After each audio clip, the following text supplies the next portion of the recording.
अस्सलाम वालेकुम 10th class, hope you all are fine. अब हम जो है वो वेव्स की तमाम टाइप्स को और वेव्स को जो है वो स्टडी कर चुके हैं डिटेल में। अब आज का हमारा जो टॉपिक है वो है waves as carrier of energy. 9th class में आप एनर्जी का थोड़ा सा कॉन्सेप्ट पढ़ चुके हैं और उसमें आइंस्टाइन की एक इक्वेशन, मास एनर्जी इक्वेशन भी आपने पढ़ी थी। एनर्जी के बारे में मैंने आपको ये कॉन्सेप्ट दिया हुआ है कि एनर्जी जो है वो एक फॉर्म से दूसरी फॉर्म में ट्रांसफ़र तो हो सकती है, लेकिन वो डिस्ट्रॉय नहीं हो सकती। ठीक है, हम उसे किसी न किसी ज़रिए से प्रोड्यूस तो कर सकते हैं, लेकिन उसे डिस्ट्रॉय नहीं कर सकते। वो एक फॉर्म से दूसरी फॉर्म में कन्वर्ट हो जाती है।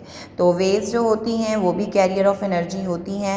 इसके बारे में हम आज पढ़ेंगे। ठीक है, तो energy can be transferred from one place to another through waves. For example, when we shake the stress string up and down, we provide our muscular energy to the string.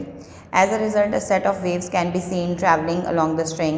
The vibrating force from the hand disturbs the particles of the string and sets them in motion.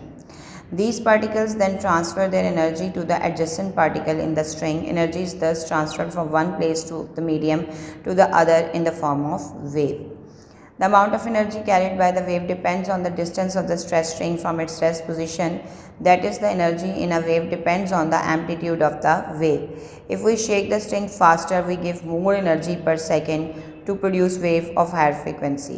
ये wave की string की और जो है वो आपको दी हुई है कि जी आप उसको जब हिलाते हैं किसी जगह से जो है वो ज्वाइन करके मूव करते हैं उससे, तो उसमें वेव्स प्रोड्यूस होती हैं। आपकी बॉडी की मस्कुलर एनर्जी वहाँ पर शिफ्ट होती है और वो काइनेटिक एनर्जी में कन्वर्ट होती है, और एनर्जी उतनी ही ज़्यादा वो जो है वो वेव्स प्रोड्यूस होती हैं जितनी आप एनर्जी उसे देते हैं। यानी कि आप बहुत तेज़ी के साथ अगर उसे मूव करेंगे रॉड को, तो वो तेज़ी से ही उसमें जो है वो फास्टर उसमें जो है वो एनर्जी प्रोड्यूस होगी और फास्टर मूव करेगी वो। ठीक है, we give more energy per second to produce wave of higher frequency and the wave delivers more energy per second to the particles of the string as it move forward. Water waves also transfer energy from one place to another. Water waves अभी जो आपने पढ़ी हैं ये आपके पास जो है वो ऑब्जेक्ट्स की, किसी भी ऑब्जेक्ट की वेव होती हैं।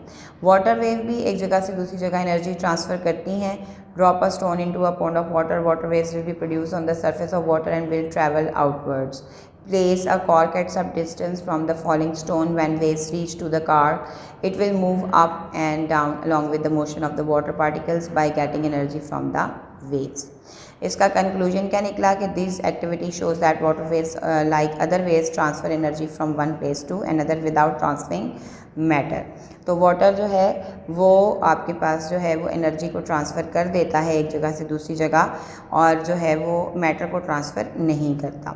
अब हमने इनमें रिलेशन, एक फार्मूला है वो पढ़ना है between velocity, frequency and wave length. Wave is a disturbance in a medium which travel from one place to another and hence has a specific velocity of traveling. This is called the velocity of wave, which is defined by velocity is equal to distance over time होता है। ये आप 9th class से पढ़ते आ रहे हैं। If time taken by the wave in moving from one point to another is equal to its time period, the distance covered by the wave will be equal to the one wavelength. V is equal to lambda over t. और time period जो होता है वो frequency का reciprocal होता है, तो वो हम यहाँ पर जो है वो फिट करेंगे। Therefore v is equal to f lambda. Equation is true both of longitudinal and transverse wave. ये जो इक्वेशन है आपके पास v is equal to f lambda, ये हर तरह की वेव्स के लिए लॉन्गिट्यूडनल हो या ट्रांसवर्स हो। इसके साथ आपने ये 10.2 एग्जाम्पल करनी है और इसमें से भी आपने जो है वो डिफरेंट शॉर्ट क्वेश्चंस 2-3 बनाने हैं। इसके अलावा यहाँ पर फॉर योर इन्फॉर्मेशन लिखा हुआ है, डू यू नो लिखा हुआ है। ये सब चीज़ें जो है वो आपने पढ़नी और याद करनी है। तो आज आपका रिपल टाइम से ऊपर तक का काम है। काइंडली इसको जो है वो टाइमली लर्न कर लीजिएगा और कॉपीज़ पे इनमें से कुछ शॉर्ट क्वेश्चन बनाकर 4 या 5 क्वेश्चन बनाकर इसमें से आप लिख लीजिएगा। Okay, thank you very much 10th class. अपना ख्याल रखिए। अल्लाह हाफिज़, टेक केयर।